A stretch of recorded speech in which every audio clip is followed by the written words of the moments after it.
What was the Frozen Army of the Korean War? Why did hundreds of Chinese soldiers suddenly die?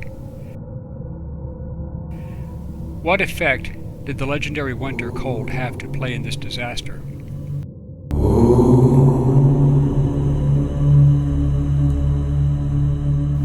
In June of 1950, North Korea, supported by China and the Soviet Union, invaded South Korea. They occupied as far south as Seoul, the capital, and all the way to Busan on the coast. The United States formed a United Nations force of 16 countries to respond under the overall command of Army General Douglas MacArthur. Following the amphibious landing at Incheon, Army and Marine forces pushed the North Koreans back. Then, in conjunction with U.S. Army and British Royal Marine Commandos, the Marines managed to push the North Korean forces back across the Yalu River, the natural border with China. This was accomplished by a strategy. In October 1950, the 1st Marine Division, commanded by Major General Oliver Prince Smith, landed at Wonsan on the eastern side of the Korean Peninsula under the command of the Army's 10th Corps, commanded by General Edward Almond.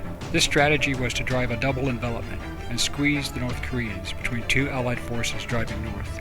In November 1950, with the 1st Marine Division surrounded with the chosen reservoir, he directed the breakout and subsequent 70-mile march to the seaport of Hungnam.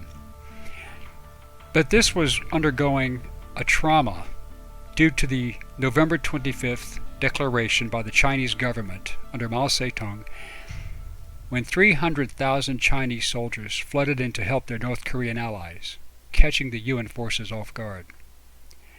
Along the way, during what the North Koreans and Chinese call the Battle of Lake Changjin, the Allies engaged their communist opponents in brutal combat.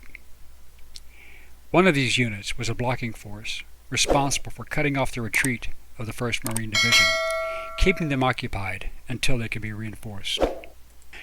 The North Koreans and Chinese had engaged a combined U.S. Marine and Royal Marine advance party, and a firefight ensued, forcing the Allied troops to fall back, regroup, and await reinforcements as they called in air and artillery support. But then a brutally cold wind dropped the temperatures from 0 degrees to minus 40 degrees Fahrenheit and Celsius in a matter of hours, and they remained at minus 40 for several weeks. The Chinese soldiers, expecting a quick victory and return home, were not properly clothed and prepared for such temperatures. Allied forces suffered terribly as well, but so did the enemy. Major General Smith's forces had reconnaissance scouts moving forward to locate the enemy.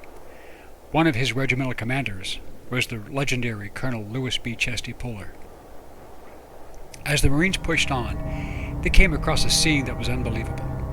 Hundreds of Chinese soldiers, positioned in ambush, weapons at the ready, were flash frozen solid. Some of the dead were in kneeling and standing positions. Some seemed to be running, weapons at the ready, grenades in their hands. A few moving on patrol, as if to engage an enemy, frozen like statues in the waist-deep snow.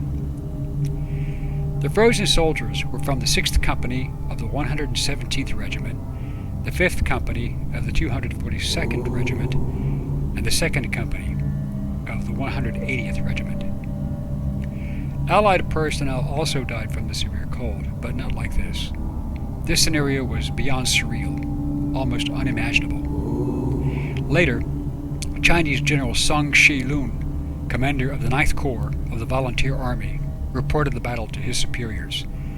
His telegram stated, "After the battle started, no one in the company stood up. When cleaning the battlefield, it was found that all the company's cadres and soldiers were frozen to death in a battle formation. On the battlefield, there were no signs of fighting on the scene."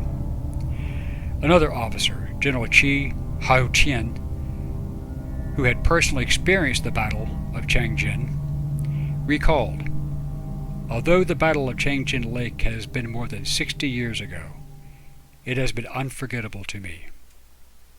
We hope you enjoyed this segment of Forgotten History. Please click like and subscribe for free.